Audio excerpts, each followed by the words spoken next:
नमस्कार दोस्तों, GPS online classes में आप सभी का स्वागत है।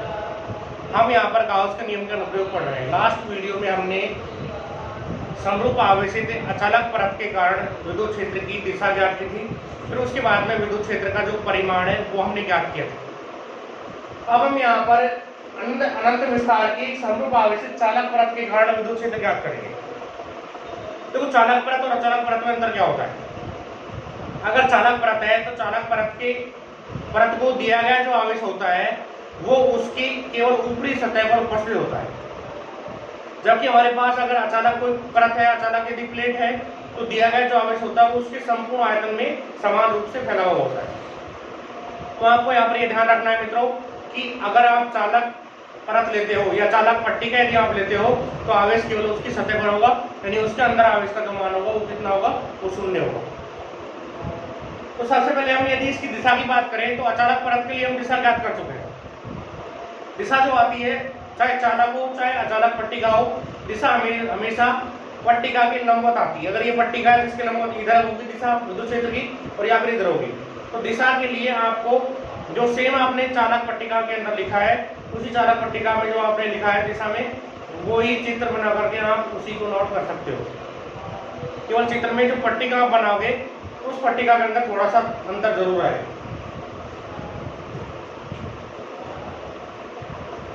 तो अब हम यहाँ पर एक चालक पट्टिका लेते हैं। चित्र में थोड़ा ध्यान देना कि चालक पट्टिका और अचालक पट्टिका में क्या अंतर होता है। अगर चालक पट्टिका है तो जो आवेश होगा वो उसकी ऊपरी सतह पर होगा, यानी आवेश केवल उसके पृष्ठ पर ही रहेगा। जबकि अचालक पट्टिका के अंदर जो आवेश होता है वो कहाँ होता है मित्रों, उसके अंदर जो आवेश है वो उसके संपूर्ण क्षेत्रफल के अंदर या संपूर्ण आयतन में समान रूप से फैला होता है। अगर ये अचालक पट्टिका है तो आवेश इसके ऊपरी सिरे पर इस प्रकार होगा,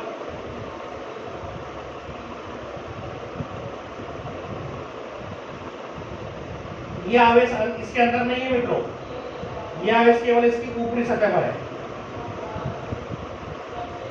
जो मैं आवेश ये बना रहा हूं इसके अंदर, ये अंदर नहीं, ये ऊपर का जो पृष्ठ है, यानी इधर का जो पृष्ठ है, इस पृष्ठ पर आवेश है।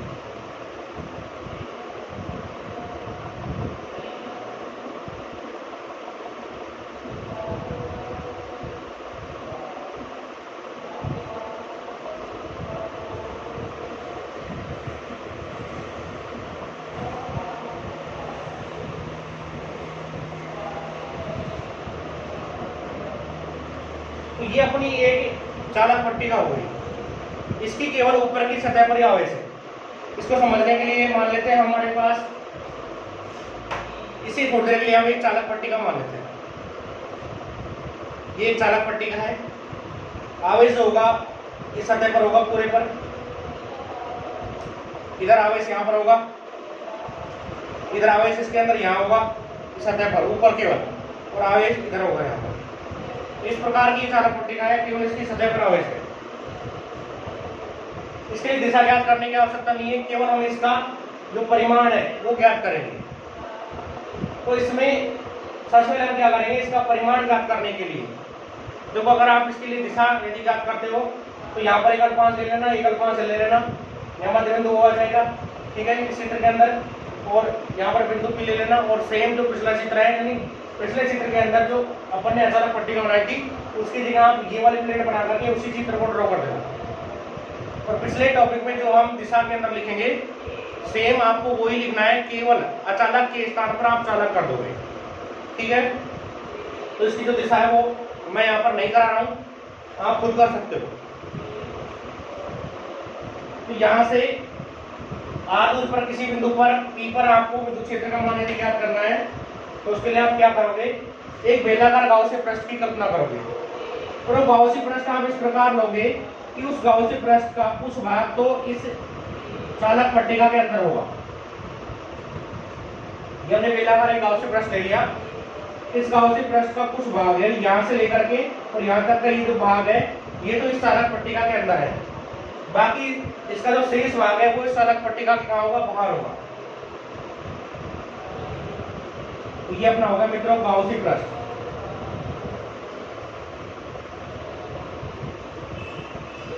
आपको याद रखना है कि जब भी आप चालक पट्टिका के लिए विद्युत क्षेत्र ज्ञात करते हो तो बेलनाकार जो गाउसी पृष्ठ लोगे वो गाउसी पृष्ठ की लंबाई r ही होगी। अचालक के लिए जब आप गाउसी पृष्ठ लेते हैं तो 2r लंबाई का लेते हैं, लेकिन यहाँ पर गाउसी पृष्ठ की जो लंबाई है वो कितनी होगी, r ही होगी। यानी यहाँ से और यहाँ तक की इसकी जो लेंथ है वो r है। इस सतह पर यहाँ पर कोई बिंदु P है, विद्युत क्षेत्र की जो दिशा होगी वो इस अचालक परत के लंबवत इधर होगी। ठीक है, ये अपना जो पृष्ठ है, बाहर का जो पृष्ठ है, इस पृष्ठ को हम S1 पृष्ठ मान सकते हैं। ये S1 पृष्ठ है, यहां से लेकर के यहां तक ये जो पृष्ठ होगा इस पृष्ठ को हम S3 पृष्ठ मान सकते हैं। और ये वाला जो पृष्ठ होगा इसके अंदर जो ये पृष्ठ होगा मित्रों, उस पृष्ठ को हम S2 पृष्ठ मान सकते हैं। यानी ये S2 पृष्ठ है। तो S2 जो पृष्ठ है वो इस चालक परत के अंदर है। तो S2 पृष्ठ पर विद्युत क्षेत्र का जो मान होगा वो शून्य हो जाएगा, क्योंकि चालक परत है और चालक परत के अंदर कोई आवेश नहीं होता, और जहां पर आवेश नहीं होता वहां पर विद्युत क्षेत्र का मान कितना होता है मित्रों, 0 होता है। तो इस S2 पृष्ठ पर E का जो मान होगा, इस S2 पृष्ठ पर E की जो वैल्यू होगी वो कितनी हो जाएगी, 0 हो जाएगी। तो आप इस चित्र को ड्रॉ कीजिए।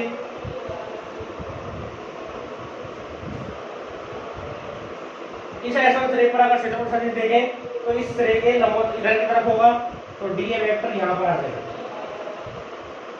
तो इस S1 पृष्ठ पर थीटा का मान कितना होगा मित्रों, 0 डिग्री। इस S2 पृष्ठ पर अगर कोई क्षेत्रफल 5 लेते हैं तो यहाँ पर dA वेक्टर की जो दिशा होगी इसके लंबवत ऊपर की तरफ होगी। तो इस S3 पृष्ठ पर थीटा का जो मान है वो यहाँ पर कितना हो जाएगा, 90 डिग्री हो जाएगा। इसी तरह आपको बनाना है। सबसे पहले हमने क्या माना है, यहाँ पर एक क्षेत्रफल की ये कोई क्या है, चालक पट्टिका है या चालक परत है। इसका जो पृष्ठ आवेश घनत्व है उसे हम क्या मानेंगे, सिग्मा मानेंगे। यानी इसके एकांक क्षेत्रफल के अंदर जो आवेश की मात्रा होगी वो कितनी हो जाएगी मित्रों, कितनी हो जाएगी, सिग्मा हो जाएगी। क्या लिखेंगे, माना चालक परत का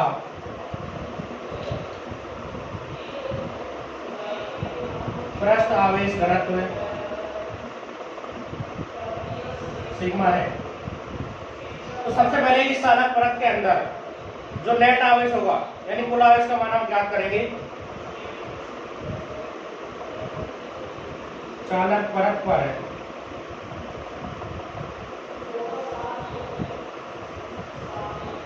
आवेश की मात्रा पहले भी हम ज्ञात कर चुके हैं, समीशन Q बराबर आती है सिग्मा A के। ये अपनी आ जाएगी इक्वेशन फर्स्ट। इसे तो हमने समीशन Q का मान ज्ञात किया था, कितना क्या सिग्मा A आ गया। ज्ञात कैसे करते हैं, इसके एकांक क्षेत्रफल में आवेश की मात्रा सिग्मा है, तो एक क्षेत्रफल में आवेश की मात्रा सिग्मा A हो जाएगी। ठीक है, अब आपको यहाँ पर क्या करना है, इस चालक परत के लिए, ये चालक परत के कारण विद्युत क्षेत्र का मान ज्ञात करने के लिए हम क्या करते हैं, एक r लंबाई के बेलनाकार गाउसी पृष्ठ लेते हैं।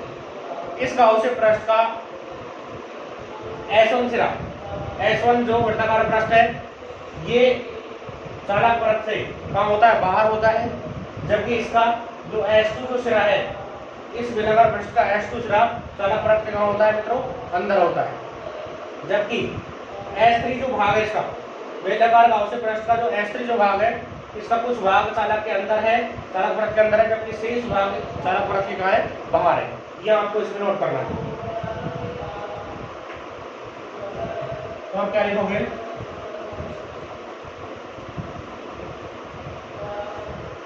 चालक परत के कारण विद्युत क्षेत्र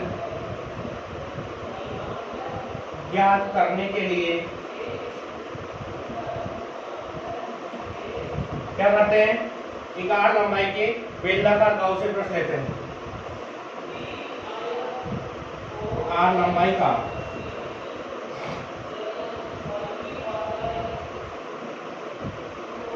बेलनाकार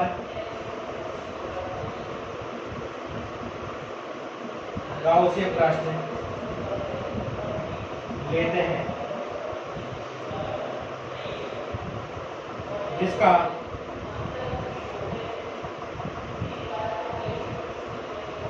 S1 भाग डायरेक्टली तो S1 भाग है परत से बाहर है तथा S2 भाग है परत के अंदर है, जबकि बेलनाकार S3, ये जो S3 पृष्ठ यहाँ से लेकर के यहाँ तक है, इस S3 पृष्ठ का कुछ भाग तो परत के अंदर है, विशेष भाग परत से बाहर है।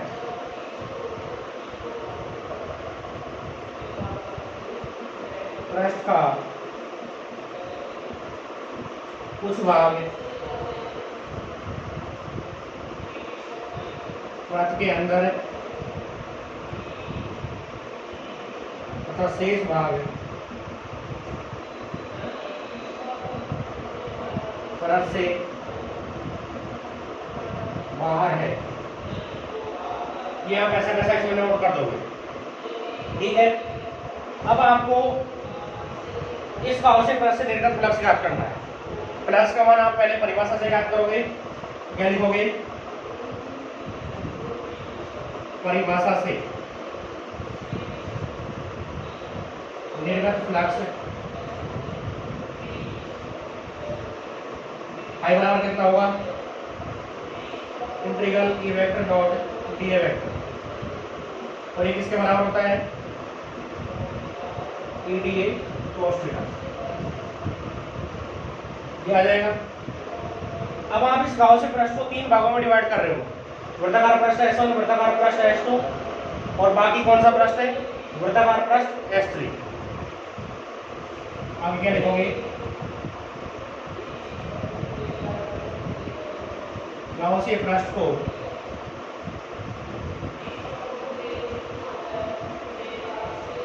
वृत्ताकार पृष्ठ S1 व S2 तथा बेलनाकार पृष्ठ S3 में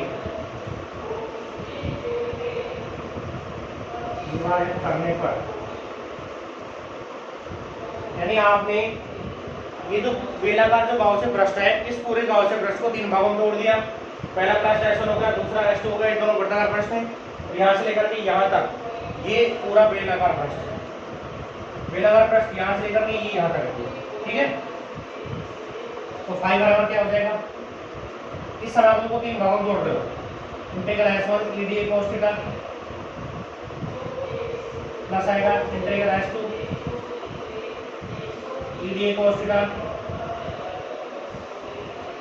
इस पूरे बंद पृष्ठ को, पूरे गाउसियन पृष्ठ को आपने तीन भागों में डिवाइड किया है।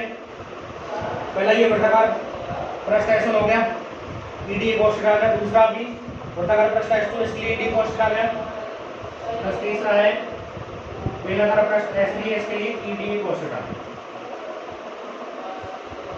तीन भागों में आपने इसको डिवाइड कर दिया, तो आप इसे नोट कीजिए, ये आपको ऐसा कैसा उतारना है, ठीक है।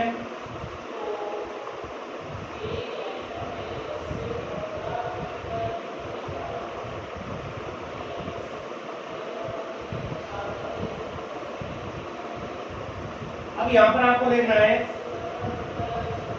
कि S1 पृष्ठ पर थीटा बराबर 0 डिग्री है, S2 पृष्ठ पर E का मान 0 है, तो S2 पृष्ठ के लिए E का मान जब आप यहाँ 0 रखोगे तो ये पूरा 0 हो जाएगा। तीसरे पृष्ठ के लिए थीटा का मान कितना 90 डिग्री है, तो ये मान आपको यहाँ रखना है। तो फाई बराबर है integral S1 EDA cos 0 degree, यहाँ पर E का मान 0 रखोगे तो पूरा 0 हो जाएगा, प्लस तीसरे में S3 EDA cos 90 डिग्री। ये मान आ जाएगा। cos नब्बे का मान कितना होता है बच्चों? 0 होता है, तो ये पूरा 0 हो जाएगा। cos 0 मान कितना होता है? 1 होता है, यहाँ से ईडीए बच जाएगा। तो फाई बराबर इंटीग्रल S1 ईडीए बचेगा। ई नहीं आता तो ई को आप इस समाकलन से बाहर ले लोगे, तो फाई बराबर ई बाहर आ गया, इंटीग्रल S1 और डी ए बच गया। डी ए का अगर आप समाकलन करते हो तो यहाँ से डी ए का समाकलन आपको क्या प्राप्त हो जाएगा? ए प्राप्त हो जाएगा। तो फाई बराबर ई इंटू ए, ये मान आपको प्राप्त हो जाएगा और ये समीकरण आ जाएगी 2। यहाँ आप लिख दोगे समाकलन डी ए ऐसा प्रश्न के लिए ये आता है। तो इस तरह से आप समीकरण 2 तक इसको सॉल्व कर लोगे। इसी प्रकार से आपने पिछले टॉपिकों में भी फाई का मान इसी प्रकार से ज्ञात किया। अब आप इसे नोट कीजिए। इसके बाद में आपको क्या करना है? गाउस के नियम की सहायता से फाई का मान ज्ञात करना है। गाउस के नियम से फाई बराबर किसके होता है? समेशन क्यू बटे एप्सिलॉन नॉट होता है। अब तो आपको गाउस के नियम का सूत्र याद हो ही गया होगा। फाई बराबर समेशन क्यू बटे एप्सिलॉन नॉट होता है। समेशन क्यू का मान आप समीकरण 1 से यहाँ पर रख दो, तो फाई बराबर इसका मान आता है सिग्मा ए बटे एप्सिलॉन नॉट। ये समीकरण 3 है, यानी लिखेंगे क्योंकि समेशन क्यू बराबर है सिग्मा ए। ठीक है। इसके बाद में आप क्या करते हो? समीकरण 2 और समीकरण 3 को बराबर कर देते हो। इसे ऐसा कैसे यहां तक नोट करना है?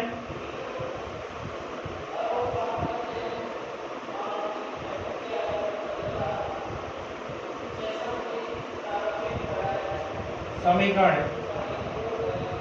2 है, समीकरण 3 क्या करोगे? तुलना, यानी दोनों समीकरणों को बराबर कर दो। समीकरण 2 क्या है? ये बराबर समीकरण 3 क्या है? सिग्मा ए बटे एप्सिलॉन नॉट। ए से कटेगा, क्या बचेगा? ई बराबर सिग्मा बटे एप्सिलॉन नॉट बच जाएगा। यानी चालक परत के कारण जो विद्युत क्षेत्र का मान आता है बच्चों, ई बराबर सिग्मा बटे एप्सिलॉन नॉट प्राप्त होता है।